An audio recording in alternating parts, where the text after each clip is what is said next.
Today's conversation is about longevity, reinvention, and the quiet discipline required to stay relevant across decades of cultural change. My guest is someone many of us grew up watching, a journalist whose voice helped shape the rhythm of morning television and whose career has spanned some of the most transformative chapters in modern media. As co anchor of Good Day LA, Steve Edwards didn't just deliver the news, he helped define how millions of people began their day. But what fascinates me most about Steve is not simply the length of his career, it's the mindset that sustained it. Before broadcasting, he was studying clinical psychology, already drawn to understanding human behavior. He built his career by saying yes to opportunity, by mastering the craft through repetition, and by adapting as the media landscape shifted from shared national narratives to the fragmented realities we navigate today. He has experienced extraordinary success, public reinvention, professional disruption, and the kind of perspective that can only be earned through time. So today, this is not just a conversation about media, this is a conversation about resilience, identity, relevance, and what it truly means to build a life, not just a career, that lasts. Steve, it is a genuine honor to welcome you to the Manager. Well, I'm very impressed with your guest. Is that me you're talking about? That would be you. Okay. All right. Hi, Amy. Thank you for having me here. Oh, I'm so glad you're here, Steve. So glad. So, when you look back across your career, what do you believe most allowed you to endure, not just succeed briefly, but to remain relevant across generations? Well, mainly enthusiasm and curiosity, and also the fun of it. I don't go into a very, very deep analysis of that part of it. I often thought of my career was much like when I was a kid and I'd put on my clothes and go to the playground and I'd play all day and I'd play hard and I'd win and lose and get knocked down and knock people down and, all that stuff. And came back the next day and just loved all of it. That I kind of looked at my career the same way. Just have fun. Well, start with always having fun. Not every moment was fun. And of course, Mhm. there are moments of such depth and seriousness that fun would never be a word you would apply to it. But even in the worst of times, I was glad that I was participating. Absolutely. So, originally, you were on the path toward clinical psychology. Looking back now, how much of your success has actually come from understanding people? It's hard for me to say that, but what I would say that is that a lot of my curiosity comes from why are you you? Why am I me? Why are people who are tremendously successful and reached all their dreams miserable? And why are there people who the breaks never went their way, but they have a smile on their face and they light up the room and they make other people feel better?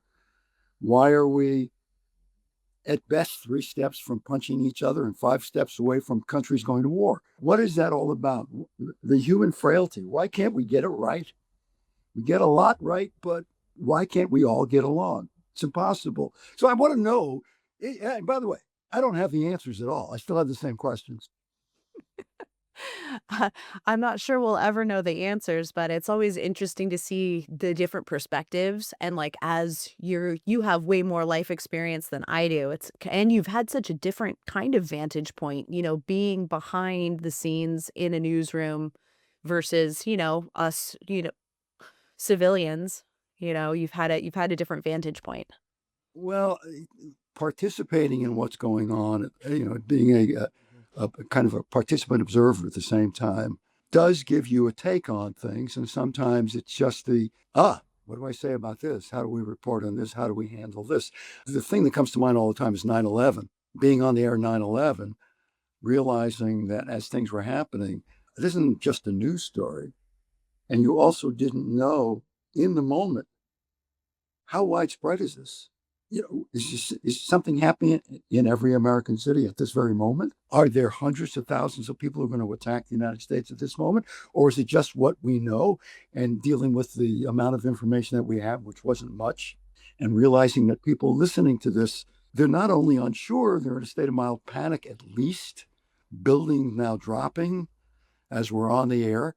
So the sense of such responsibility trying to get it right, knowing you're not going to totally get it right, not wanting to scare people, not wanting to soften what was happening out there. And that's the time where, would you call that fun? No, No. but I was glad to be, I was happy. I felt, there's some use in life for me in doing this at this moment. Yeah, that's really important to be there for all of us because we really trusted you. You were our guy. You're our morning guy, and this went down during your show. It went down during to the degree that I got on the air was already happening. I took over for Tony McEwing, who was doing the early morning, and I took over, and Dorothy and Jill were there, and things were happening, and one building went down, and then I see what I think is a video of the same building, and I'm saying, "Oh, this is horrible. This is we're showing you again." And Dorothy and Jill, I think, said to me, "Steve, no, it's live. It's another building." Like, oh my God, where are we going? What else is going to happen? We're hearing now about Washington, and now I'm thinking, what about here? What about Chicago? What about Detroit? What about, is it happening everywhere? Is it happening around the world? You just didn't know the answer at all. Yeah, it's so scary. It was such a scary time for everyone in the whole world. I actually wasn't in town. I was in Costa Rica, and my mom woke me up and said, "Amy, you have to come and see what's on the television." And I think I was 21 or 22, and we just sat there with our mouths open, couldn't watching it live from the jungle. Yeah. Wow. Thinking, is the world ending at this Yeah, moment? So part of yeah, that is, listen, Good LA was a funny, kooky morning show where things were said and done that weren't said and done other places. It was kind of a reality show before reality shows. And there was a lot going on. But at some point, what it mattered, the only thing that was important was getting the information out and getting it out correctly. yeah. And you guys did a good job of it and doing it in a friendly way, that was Yeah. relatable. You guys were so relatable. Well, interestingly, the highest ratings we ever had were for the 2 or 3 or 4 or 5 weeks afterwards. And I realized it was neighborhood, neighborly, comfort food. Oh, good. They're there this morning. The world's in place. Those people are sitting there this morning. Good. Yeah. Because in a program like that, it's really a relationship with the audience. It's not so much, did you have a good guest? Did you do this right? Did you do that right? It's this relationship we have. And the relationship is such that they will forgive you for things. They'll be with you through a lot of things, but they're relying on you when they need you, you're there. Yeah. Yeah, we would turn you guys on in the morning and there you were. And it was Yeah. you guys were relatable and you guys were predictable. We knew you guys were going to be there. You're going to make us laugh. You're going to give us the daily updates so we can have conversations on the phone with other people and know what's going on in the world. We could grab those little bites so we could be in communion with all the other people that are experiencing the day like we are. It seems like a little trivial thing to have a morning show, but it's such an important part of our society because now we live in this world of the screens tell us, what the world is. And you guys lived in a time where the It TV was kind changed. of, yeah, It yeah, was changing before our very eyes. I mean, when I started on Good Day Life, the internet was going. Social media wasn't going yet. It was about to start.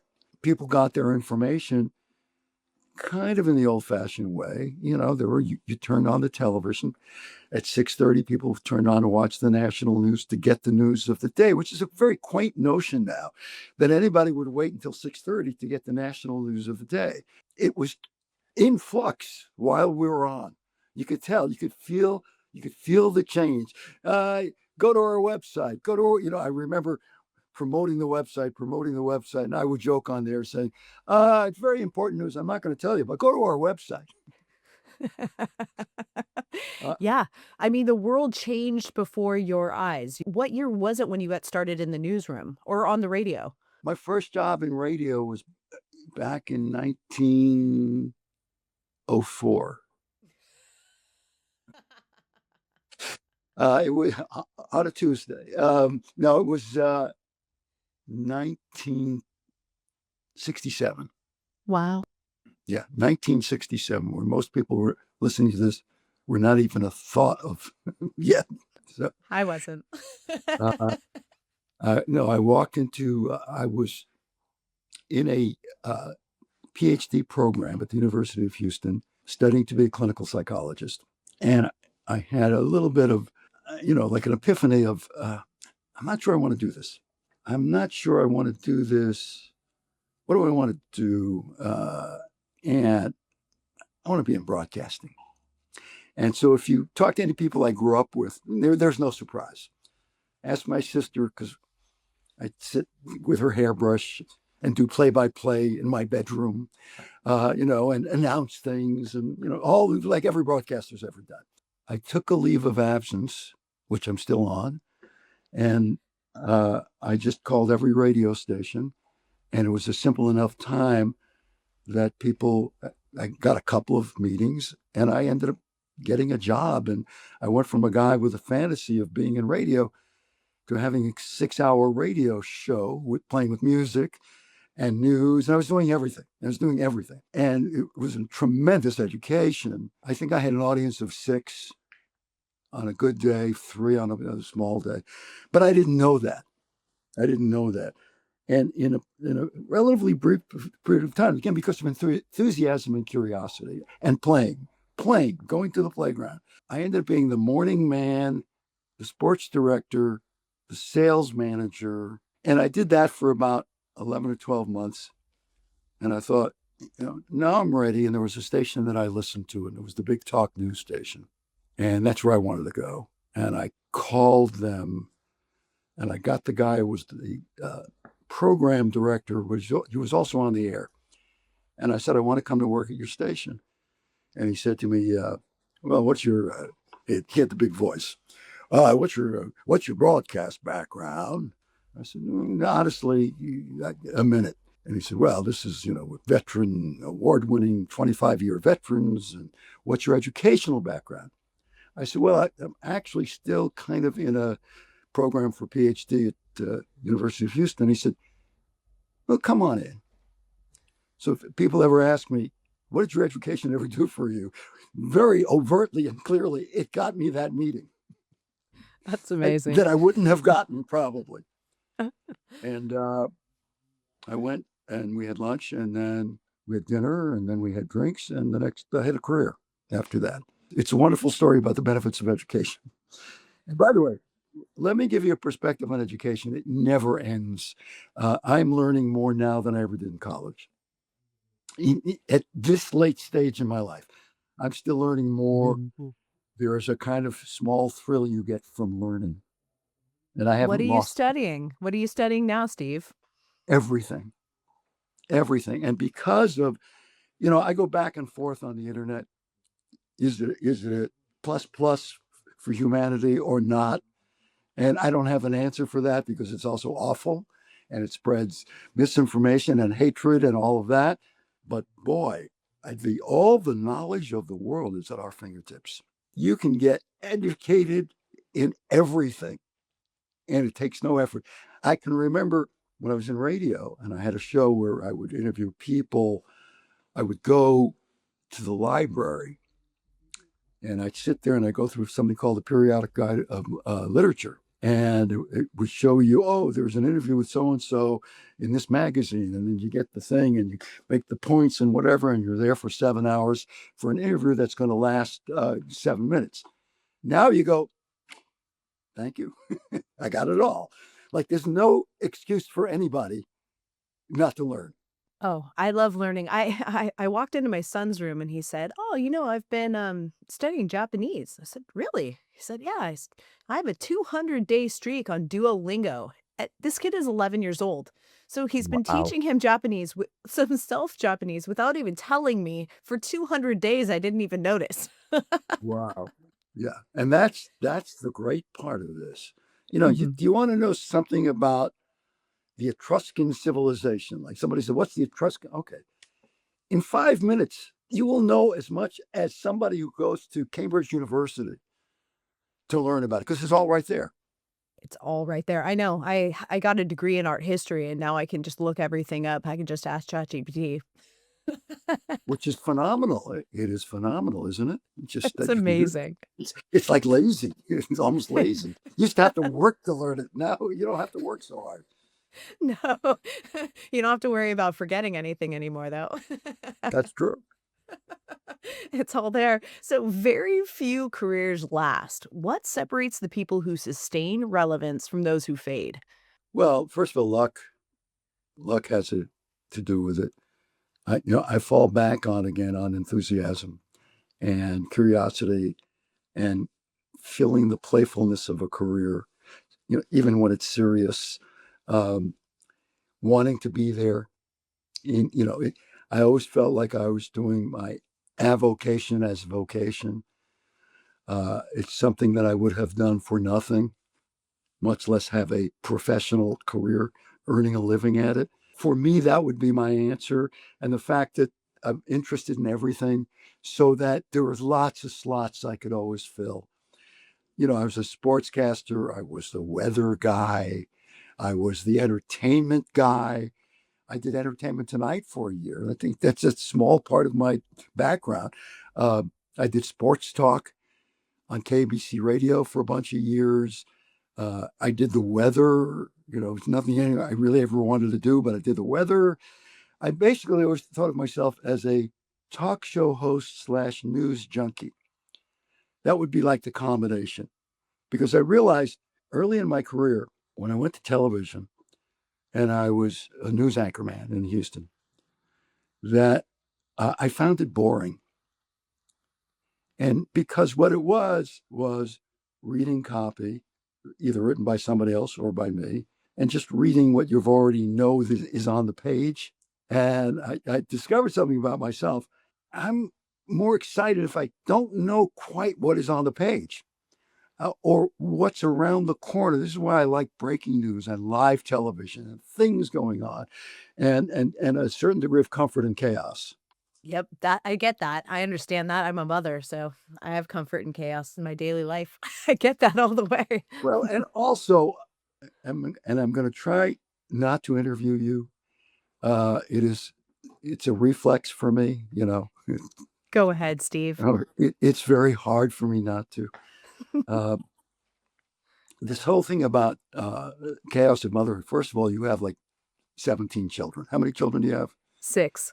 You have 17 children. Yes. Uh, and you're doing this, and you have a book, and you have a business, and you're still expanding your horizons. And not only do you want to do it for you, you want it to have a positive impact on so many other people. So it's not just me, although there's got to be a healthy part of me in it, because you can't do for others if you're not doing for yourself. And this idea you have, which is so simple, so obvious, and yet people miss it. And that is so much what you do as a mother and running a house and a family requires so many skills, so much decision making that as a society, we don't value it. So you don't get credit for doing some stuff that's not easy at all. And the other thing is, it never ends. If you have a career, you go home and the career's over for the day. Yeah. Home never ends. Kids never end. It never ever ends. No, So you my don't there are no vacations. You just move no, locations. so let me turn it on you. Okay. How do you always have the energy? I know you're a human being. I know that there are times when I'm sure you go off in a corner, but what do you do once in a while to look at the pile you have in front of you and think, I can't do it. I can't do it. What do you do? I am really good at compartmentalizing my life. So when I'm at home, I really try to just put my mama hat on and turn off, usually I'm not writing my book. I'm not thinking about my podcast. I'm not thinking about work. I'll just be home because I do have a 3-year-old and a 5-year-old still. So when I'm home, it's like they need me. They need my attention. They need me to sit on the ground and build magnetile towers with them. And And you um, have to go into their world. They're not going into yours. yeah. Yeah, it's not fair to expect them to be able to come into my world. They're babies, but I can go into their world for a few minutes or for a few Mhm. hours a day. I can, and I enjoy it. I want to color with my daughter. She found these little golden tattoos. And so now every time we get together, she's like, Mama, put another one on my hand. So, it's always some little sweet thing that we're doing, and they like to help me cook. So we'll cook dinner together. And, it's just when I'm there, I'm there. And when I'm here and I'm at the office and I have my podcaster producer hat on, that's what I'm doing. And I really will put my phone on do not disturb. And there are other big people that can handle their problems for the few hours that I'm focusing and concentrating on what I'm doing. I don't believe in multitasking with different hats on.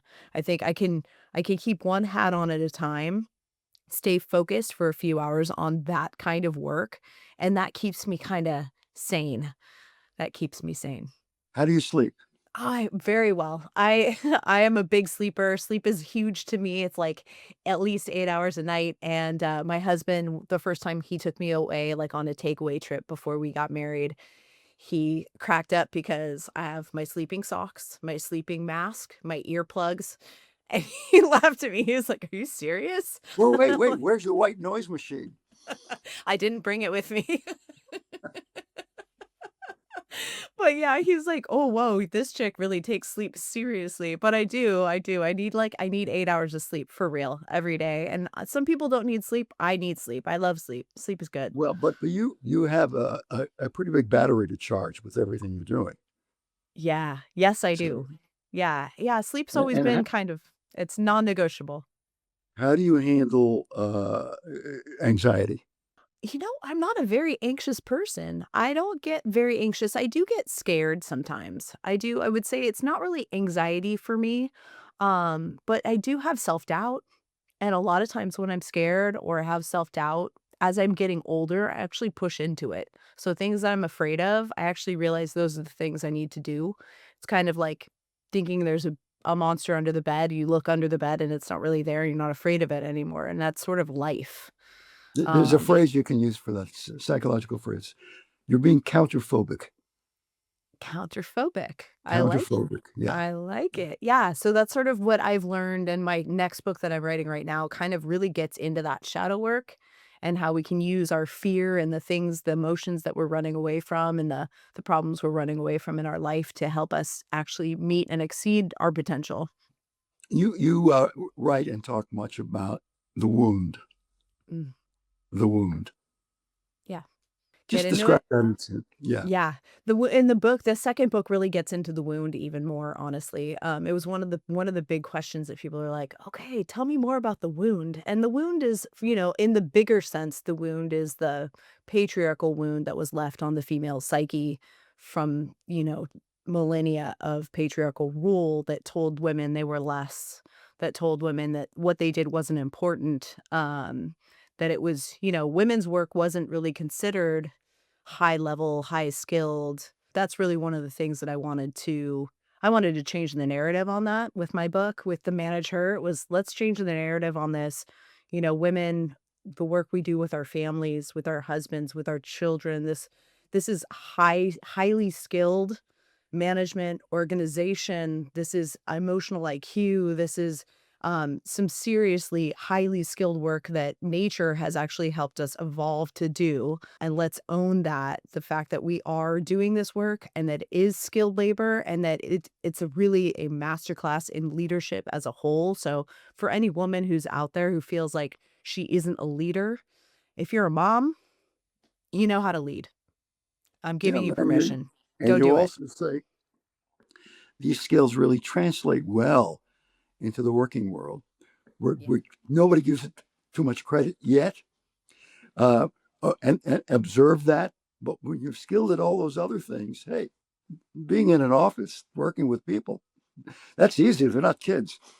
Do I really like my eyes really lit up in 2020. My husband got sick and I had to step in and run our two IT companies while he was unwell. And I I had just given birth to Indy. She was born in 2020. And in 21, I got pregnant with Paul. So I ran these companies for quite a few years. And as I was running the home and running all these kids, all of a sudden I sort of realized at some point that there was just a lot of crossover in the capital management, people management, and systems management that go into both a household and in running a company. And, so anytime I felt like I couldn't do it, I just went back to, how am I doing this at home? What are my standard I have plenty of standard operating procedures in my home. I have lots of strategic action plans in my home. If I'm gonna have a home birth, that's a strategic action plan. Let me outline it. This, and this. Who's gonna be there? Where are we gonna do it? What are the logistics of it? Do I have all the equipment? This is a strategic action plan. You're planning to buy a house, that's a strategic action plan. You can put that together step by step. You know exactly how you're going to get there. Where your spoons go in your kitchen is a standard operating procedure, SOP. And in business, we use SOPs for everything from, how accounting receives purchase orders. I mean, there's an SOP for absolutely everything in business. And in our homes, it's very much the same. Just no one ever taught us the words. So it's about reclaiming the language, I think, of business in the home so that we can take credit for the work that we've been doing there all along. And of course, you just dropped in quietly home birth, which, as if, oh, yeah, oh, that home birth thing. What kind of reaction did you get from your family when you Ah. decided to do that? So, my mom she has got a PhD in pharmacology. She did her internship at Cedars-Sinai, and I was born at Cedars. And she was like, "What? Like, why? Why would you want to do that?" So I had already read like 5 books on it, and I was very low risk. I was very young. Well, not too young, 30, right in the zone of safety. And I read a lot of books that actually having a home birth was less risky than having a hospital birth in America. And that midwifery model of care is actually the standard in socialized medicine countries, like Sweden and England and pretty much all of Europe. And I thought, well, let me see if I can find a midwife. They were really, really had been wiped out, Steve. I don't know if you know this, but during the 90s, midwifery was banned in California.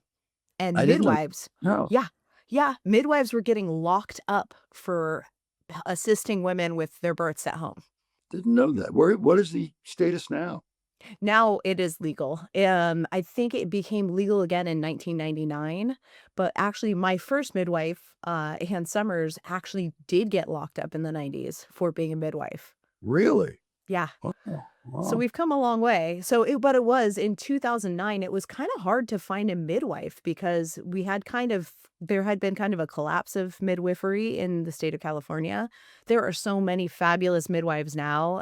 It's definitely had a resurgence. And the midwife I used for my last 2 babies is Lindsay Miles, and she's total boss and celebrity midwife and has an amazing career. And she's a fabulous human being and a very good friend of mine. But I'd love to see the resurgence of home birth. If it's safe, if you're low risk. And I always tell women, like, if it scares you, don't do it. Like, if Mhm. you feel however you feel about birth, whatever feels like it's going to be the safest option for you is the So safest people, if option. they didn't know you at all, say, "Oh, crunchy granola," right? Little Uh, bit. a little bit, but crunchy granola, business-driven orientation, those things usually don't go hand in hand. No, they don't. And Steve, I'm also a yogi. I've been doing yoga for 17 years. Yeah, no, I'm very, it's funny. Chat actually told me that I am a spiritualpreneur is what it told me. And I A thought, oh, spiritualpreneur, okay. okay. Yes. All right. Listen, also people have to learn how to say the word midwifery. It just flows out of your mouth. Midwifery. Okay.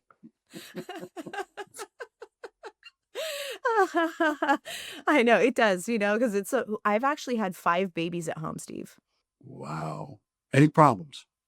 None. No. None? It actually got easier every single time. Hmm. Okay. Yeah. And you live near a hospital, Yeah. just in Yep. case. Yep. Just in case. Okay. Yep, just in case, yeah.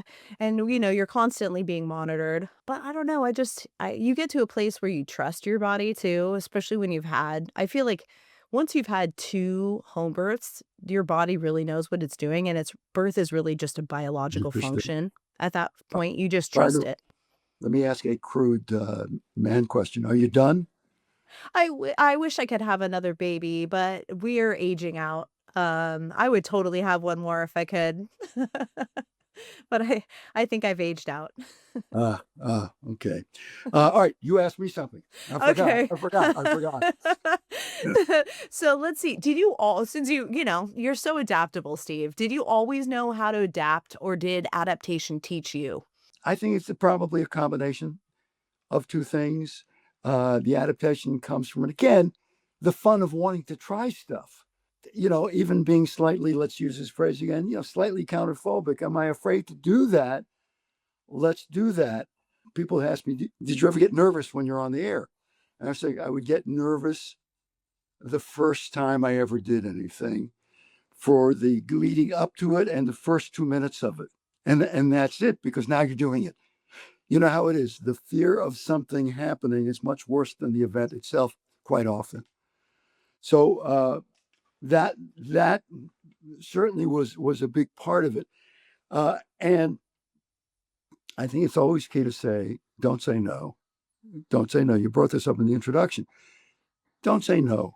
I wanted to do everything when I started, whatever it was. I want to try that job and this job, and I love being on the air, and I can't believe anybody wanted to be on the air. Now I'm on the air. All right. I never wanted to forget in the endless career that I had the thrill of, wait a minute, I'm doing this. Once in a while I forget because you're business and taking care of things or looking at the ratings and sales and all that stuff. And, well, wait a minute, wait a second. Let's remember the thrill of this. Let's remember that, wow, I'm still doing this. Pinch myself, I'm still doing this. And I'd often want to remind people of that because, sometimes work is work. You can be in the most heightened place, but if you're doing it all the time, it's just what you're doing. And somebody else comes along and says, wow, you get to do that. It reminds you, oh, yeah. Oh yeah. Oh yeah, Steve. Well, was there ever a moment when the version of success you were chasing quietly changed? Well, yes, I never intended to be thought of as a news person. As I said, I started in music radio for a little while, and then in talk radio, which was very news oriented. But I always liked talking about news and talking about the issues, not being the newscaster. And the a perfect amalgamation of that for me was doing Good Day LA, because I got to do all of it all the time. So if you notice, a lot of newscasters don't talk like people. It's And true. one of the things that I learned, remember when I first started doing the television news, um, before I'd go on, say, good evening, good evening. And those back in the days of the stern, serious newscasters. Good evening, good evening. So every time I was on, I was slightly somebody else until I Mhm. realized, stop it.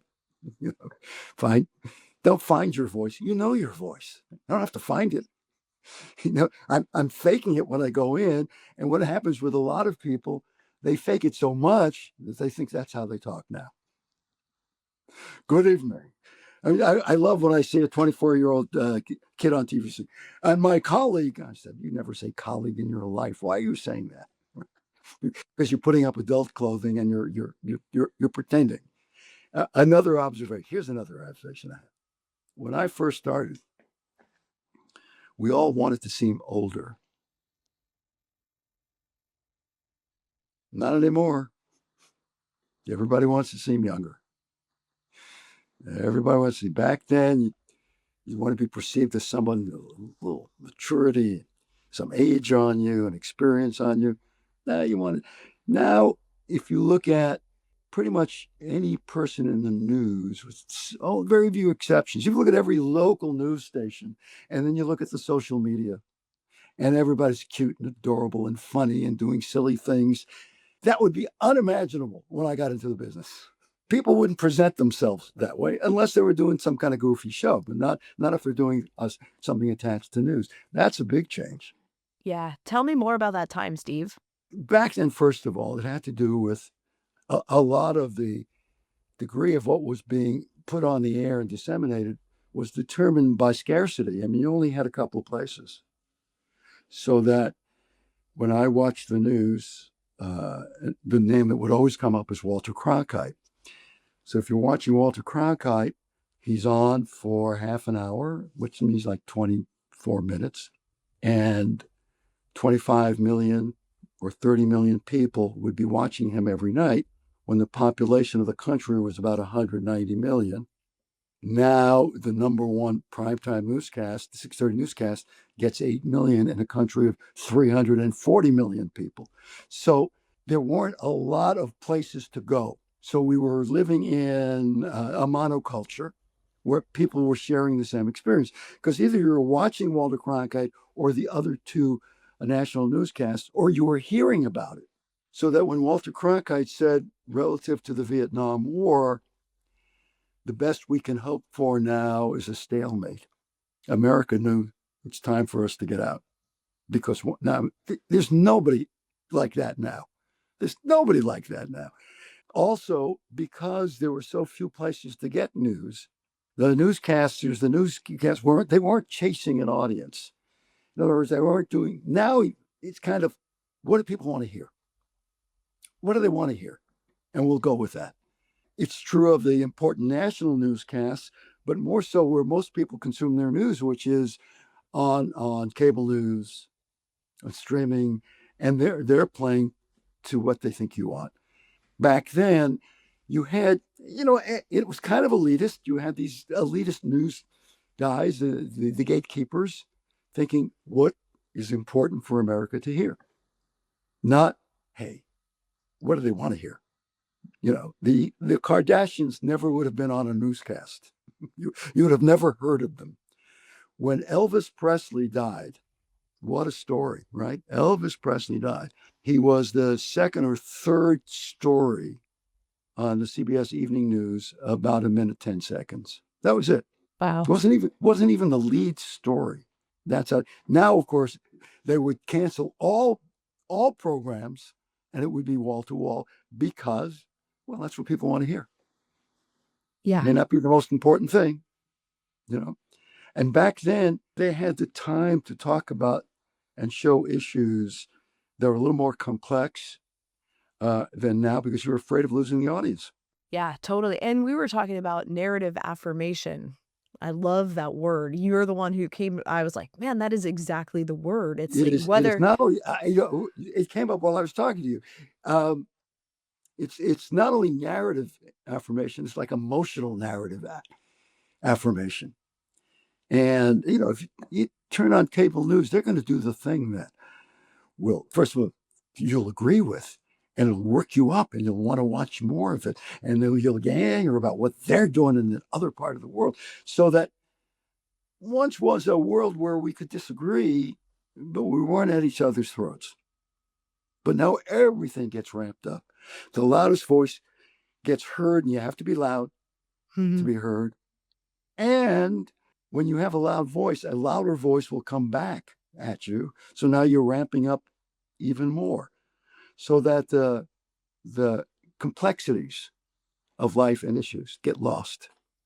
yes, It's totally. It all, becomes very polar this or that, but yeah. there's no more like middle ground. There's nowhere you can go to get like middle ground news, it seems It's like. hard. It really is hard, and is nuance that's just gone. So that we tend to have a side, and that's what we root for. So you give me any story, let's say right now, it would pertain to now, what's happening in Minneapolis. If you're watching around this time, you know what I'm talking about. The shooting of the woman in the car. We've seen it from every angle. And isn't it interesting when people walk away with what they think happened? You could predict before they ever watched. You Sure. could predict how they'll come out of this because they have an emotional predisposition to see it rooting for their side, what they think hurts or helps their side in issues. And so Everybody can be looking at the same thing, and you get absolute two different, completely different points of view. Yeah, polarization. So we've now basically a country that was never supposed to be divided has been divided using the media? Well, using the media, and the media also helps the division. It's very hard. I mean, I realize, and even in talking with friends, they don't want to hear it. If you say, yeah, that did happen, but this happened also, they don't want to hear that. It's counter Yeah. narrative. They don't want to hear it. Yeah. Nobody wants to hear the middle because everybody wants to go all the way tribal. You're either this or Yeah, you're that. yeah. And if you're not this or And what that, then happens is, if you question that, yeah, you're like an enemy. right. You Yeah, can't question the narrative cannot be questioned. It's now dogma. So it's a yeah. religion. It's the whose side am I on? I think about in history in England. We think of England's the most civilized of all countries, right? Because they have British accents. So you always hear That'll do it. somebody with a British accent, you already say, "Oh, that's a smart person." In the history of England, in that period of time, there was a period of time between from Henry VIII establishing the Anglican Church because the Pope won't give him an annulment, so he becomes the head of that church. And then suddenly you have tremendous anti-Catholicism going on. And then Mary comes in and she's Catholic. And then you have anti-Protestantism going on. And then it changes again. And if you voiced an opinion in one way or the other, you could lose your head. I mean, literally, I don't mean lose your head in an argument, lose your Yeah. head. Yes. And we are still wired that way. Yeah. Well, We it think we're seems like so much. when I was growing up in the 80s and 90s, I don't remember this at all, Steve. Like, I remember that there were people in my neighborhood, and some people were Republicans and some people were Democrats, and it didn't matter. Everybody was friends, and you could Yeah. still talk about politics, and nobody's feelings got hurt. You could have different points of view, but at what point did we switch to pure tribalism? Well, I can tell you, the internet and cable news. Mm. That was it.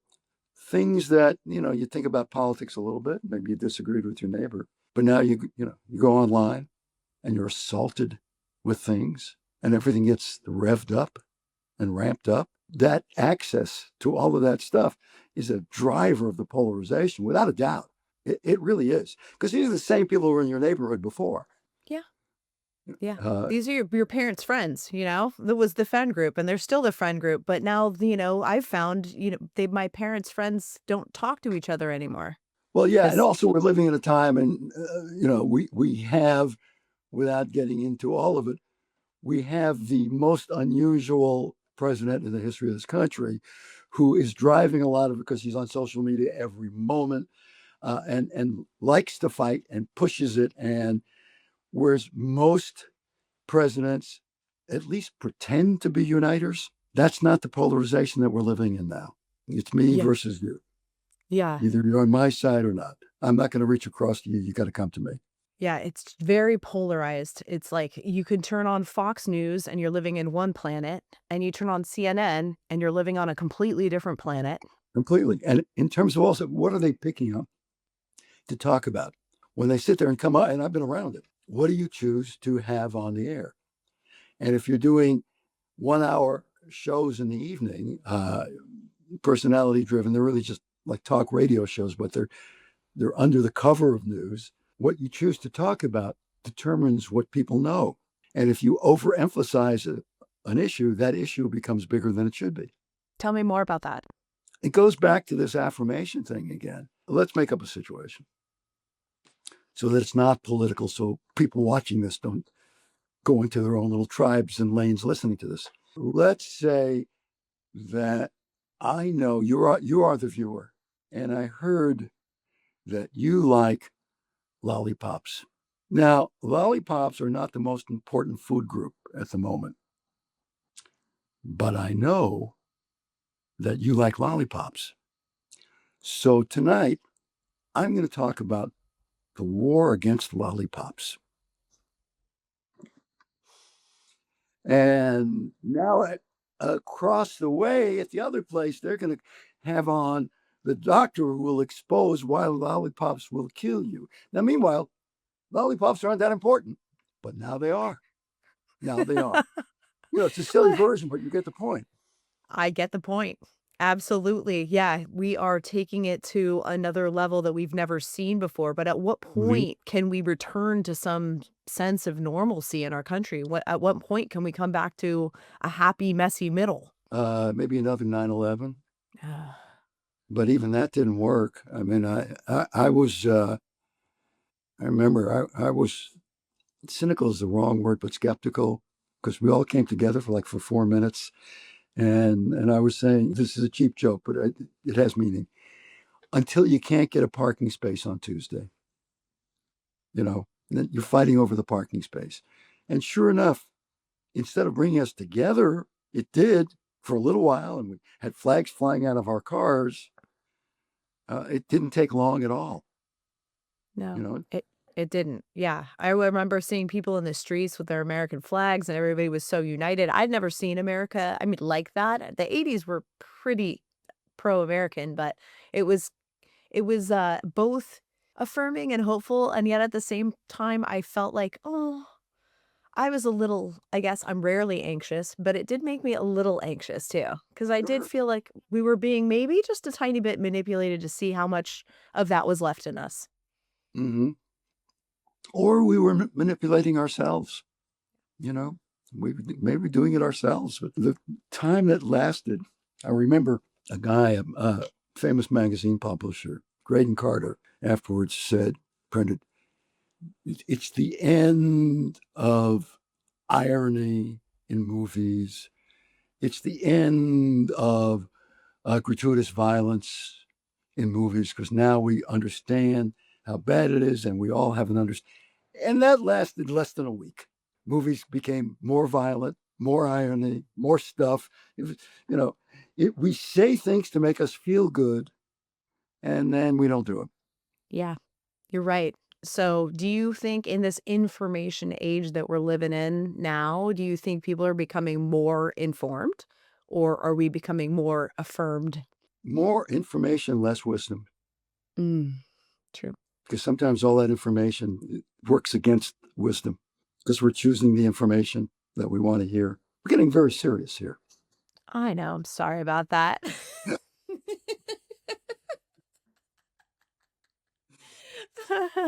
So, I've got this will lighten it up a little bit. So, if you Okay, were 25 years old today and you're entering this fragmented media world with no platform, how would right. you build trust? Showing up. I mean, just, showing up, doing your best, be content driven. Because the technology, if I'm 25 now, by the time I'm 30, the technology will have changed. Mhm. But content doesn't change. Try to be true to the effort you're making, to be fair, to be right. You can't be perfect ever. We're human beings. We are flawed. I like to say that we're sophisticated, we're grown, we're civilized, and we slightly removed from when we lived in caves. And a lot of this stuff comes from the fear of the other cave and the other tribe or somebody who doesn't look like you or whatever it is. It's still underlying all of this, right? It is, yeah. It's still there. Ancient human behavior is still there. It's one of the things we talk about. It's like the technology is great. What we're having the issue with is the humanity aspect of it. So I talked to a woman who actually helps companies train their people to catch up with the technology that the companies have put in because it's not the technology that's holding them back. It's actually the employees, you know, reluctantness to learn the technology. But in some ways, it's like we've come into this very exponential growth into AI and Hmm. automation, and all of these things are going to profoundly change our world in the next 4 years now, because everyone's Right. saying by 2030 there's going to be this profound change, and here we are in 2026, and I'm like, how are we going to adapt? What do you think, Steve? This is the fastest I've ever seen the world change. You can't say I have my fingers crossed. If you went to sleep in the year 817 on a Thursday, if you went to sleep in 817 and you woke up and it was 11:26 and you looked out the window, you'd think it was the next day. You wouldn't know. Everything is the same. The modes of transportation are the same. The houses look the same. The water well is exactly the same. Nothing has changed. Nothing. This is, I made up years, but what am I, about 400 years or whatever it is. Nothing has changed. 40 years from now, do you think we'll recognize anything? No, I was sitting in my kitchen last night. I love to reflect on this because this is sort of my world that I feel like this is my world where I stand here. I've worked in digital transformation with these big companies for the last 20 or for the last 6 years since 2020.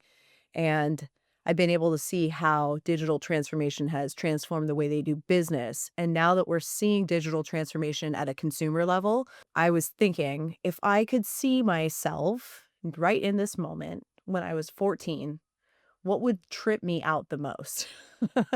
It's like probably the fact that I'm using some AI assistant on my phone to help me prep a meal in my kitchen while talking to another AI assistant, asking it to set timers for me and asking it to put groceries in my grocery basket for me.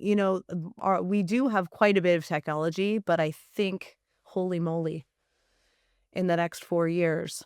Have we psychologically and emotionally caught up to it? No, I don't think so. I mean, I just look at what I think is the damage done to young girls because of social media. Mm. It's a nightmare. First of all, comparing yourself to everybody else, and everybody's lying anyway to begin with. The bullying that can go on, the measuring yourself against other impossible things, phony role models, ugliness, pettiness, all of that, that little girls never got exposed to. No. Ever in history, the worst was they'd look at a movie magazine and think, I can't be that beautiful. I mean, that was it. This is, you're talking about transformative. This really is transformative and not in a positive way. No. What do you think? How do we address these issues, especially with the young people? How can we get ahead of it, Steve? Well, first of all, you got to get the tablets out of their hands. You got to get them out of the schoolroom. There's a movement afoot right now in Sweden, in Denmark, in Sweden, and now in Norway. Get them out. Don't have them in there. Yeah. Have them work with books and turn pages And and write papers with their hands. write papers and do the work and do the work and see the work that you're doing coming from your hand to the page, because it's a whole different process here. The brain waves that are open when you're doing hands on, and it's not doing it for you, Mhm. and it's like I had a big advantage growing. I grew up in the Bronx in New York Mhm. in those days. And the advantage was, I'm going to act like it was a tough neighborhood. It wasn't a tough neighborhood, but it was out there. You was physical. You were out there. And I mentioned every day I'd go out to play. And you go out to play and you made up the rules. And you had the teams and you won. You lost.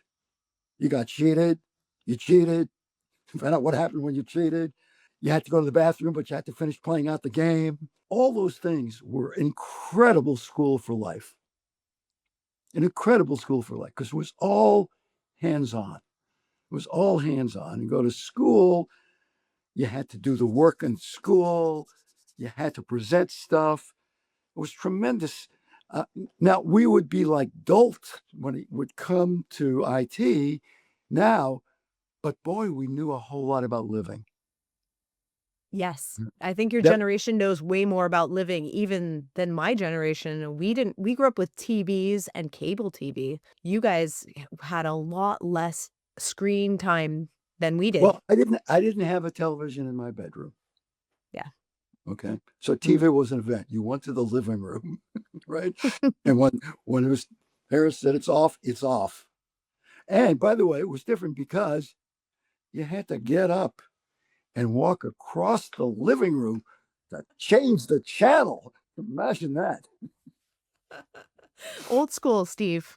It was old school, but it's then it seemed like, wow, I can go over and turn this thing and the picture changes. Amazing. Amazing. So, what has become clearer to you with time that you simply couldn't see when you were younger? It's a larger statement. Yeah. We think things will stay the same. They won't. We have to make sure that we're not losing us in technology, that we're not dehumanizing things in technology. It's important to talk to each other. Like, like a lot of uh, people I worked with, especially some of the women I worked with, uh, who were the younger ones. You know, I said, I'll call you tomorrow. Call.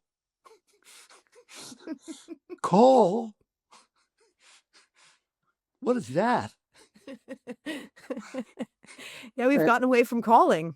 yeah, no, they would call each other. That you've seen it sitting in the same room, Mm. and they're texting each other. Yes, I see that sometimes in my own house. Yeah, exactly, exactly. Call. You mean get on the phone and talk?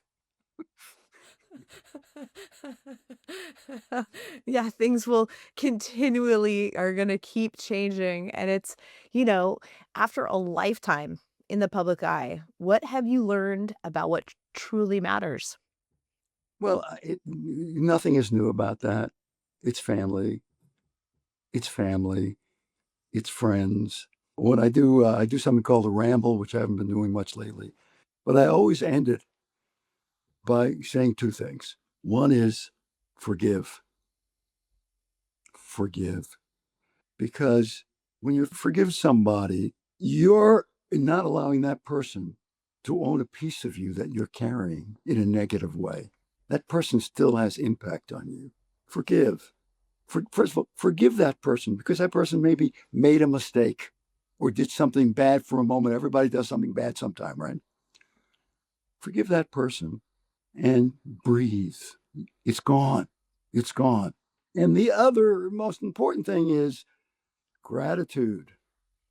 Gratitude will get you through the day and get you through the night. Because what happens is we all get caught up in negative cycles. Even you're the most positive minded person I've talked to in a long time. But I will bet you there are Sunday nights when you start going down, down, down, down, down, down. And Yes. it's important to stop that, take a moment, take a breath, and say, what bad thing didn't happen today? A couple of bad things happened. What are my kids okay? You know, all right, okay. Am I breathing? Good, getting better. Actually, do I feel good? Yeah, I do feel good. Yeah. Hey, okay, things are okay. Gratitude is just so important. When you're feeling good, you should remember you're feeling good and be grateful for that. And if things aren't lining up exactly right, then gratitude becomes even more important. I love that, Steve. That's such good words from a wise man. I love that. So after decades of curiosity, preparation, Mhm. reinvention, and showing up, how do you define a well-managed life? A well managed life means that you haven't hurt too many people. You've had a good time. You haven't wasted too much time in life. And maybe you've done a couple of things that have helped. Right? Because other than that, we pretend that we're not surrounded by chaos, but we are. We are. And we structure to keep chaos away from us. So, I hear you. Chaos is life. Chaos is the truth and change is the truth. always. There's a saying in sports nobody's ever beaten Father Time. Every athlete gets old, doesn't matter how great they are. The world is going to change no matter how hard you hold on to it the way it is. Your kid's going to grow up. You're going to you're probably already at the point looking at pictures and saying, oh, I wish I could have that little again, but you can't. Yep. You can carry the memory in your heart. You can look at the photos. It moves on and it moves on. There's nothing you can do about it. We're here for a certain set of time, a certain amount of time. You choose to do what you want with it. And some people are born with advantages. They're taller, they look better, they're smarter. But going back to why I wanted to be in psychology, they're not necessarily happier. They're not. And sometimes you have to manage your happiness. have a little bit of a responsibility to be happy, because if you're not, it affects everybody around you. Yes, it does. Let me tell you the story with Dorothy and Jill. We worked together for almost 2 decades, every day. But when I went over there, Dorothy was there. I came in to anchor it, and it wasn't really working. I used to say there were 5 morning shows, and we were 12. And now Jill was doing the evening news, but we brought her to the morning show. We're doing the show, and I had to go to the bathroom. Now, this was in the old building before we moved to where it is now. This is an old building in Hollywood. And I had to go down the hallway and whatever. And so I had thrown it to a reporter who I thought this would go about 4 minutes. And I run down the hallway and I go to the men's room and I go into the stall and take everything off because I also have the this and the that and all of this stuff going on. And I hear, just as I'm settling in, the reporter saying, "Thank you very much, Captain." He's ending it. He's ending it. I'm here. I'm on the toilet. Pull everything up and attach the things and go running down the hallway. And I can hear the show, and Dorothy and Jill are there. And I hear one say, "Oh, where's Steve's stuck in the John. He's on the toilet right now." And I thought, what is this? And I come walking in and they said, "You were in the toilet. You weren't able to." And I thought, is this humiliating or is this wonderful? And this is wonderful because a moment, a landmark had been crossed here. Suddenly a fourth wall has broken. That this is truly real. I was stuck in the toilet. Yeah, you're a real person. Real. And that set the tone for how we approach things after that. I used to have an argument with a director who would say, and she was a very good director, and she said, "Well, we never, we never want to show how the sausage is made because it's." I said, no, that's what this show is. We're showing how the sausage is made every minute. We're not fooling anybody. This isn't life in this studio. It's a studio. It's a desk in a corner of a place. It's not, this isn't real, but this is real. So.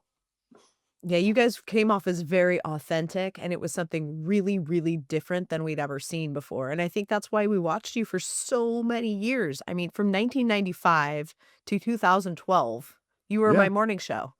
Yeah. And thank you. I was pleased to be your morning show. And the key is, I've talked to a lot of classes, and Dorothy teaches like 2 classes a year, and I always talk to them.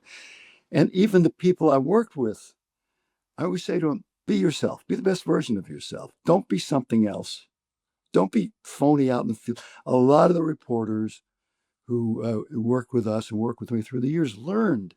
Because I'd always say, my goal is to get you out of your comfort zone into a new comfort zone and get you out of that comfort zone into yet another one. And eventually you can handle everything. Yeah, it's true. And that's how you did it too. You kind of took it piece by piece by piece by piece. Piece by piece. Just relax, just be real, just be in the moment, be truthful with the people and the responsibility. Also have a good time. Just have a good time. Steve, listening to you today makes me feel less like hearing a career story and more like receiving a masterclass in endurance and adaptability and perspective. Your journey reminds us that relevance is not accidental. It's built through curiosity, humility, and the courage to evolve. And perhaps most importantly, that the meaning of life is not measured only in professional milestones, but in the wisdom we gather along the way. Thank you for your voice, your example, and the depth you brought to this conversation. It has been a true privilege to sit with you. And to everyone, yeah, thank you so much, Steve. Thank you. This is a good time. I had a good time. And I by the way, I enjoyed interviewing you. You're an excellent guest. I'm going to do the Manager podcast where you interview me. Would you do that? Heck yeah. Enough. You sparked me. I'm like, oh my gosh, I could actually have people come on and interview me on my show. We could do that. I'm allowed. Sure. I'm the producer. I'm saying yes. Here's the thing about rules. Ultimately, there are no rules. Rules are guidelines you work through. but sometimes breaking the rules that creates creativity and wisdom. Yes. Yeah, I like breaking rules. It's kind of one of my Yeah. favorite things to do.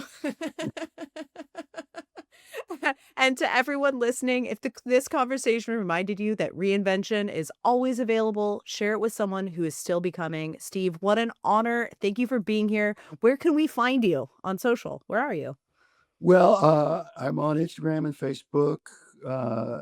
Instagram, I'm Steve S. Edwards on Facebook and Steve Edwards LA, I believe, on Instagram. And I do rambles live at about 11:30 when I do them during the week, and then they get posted. Uh, Awesome.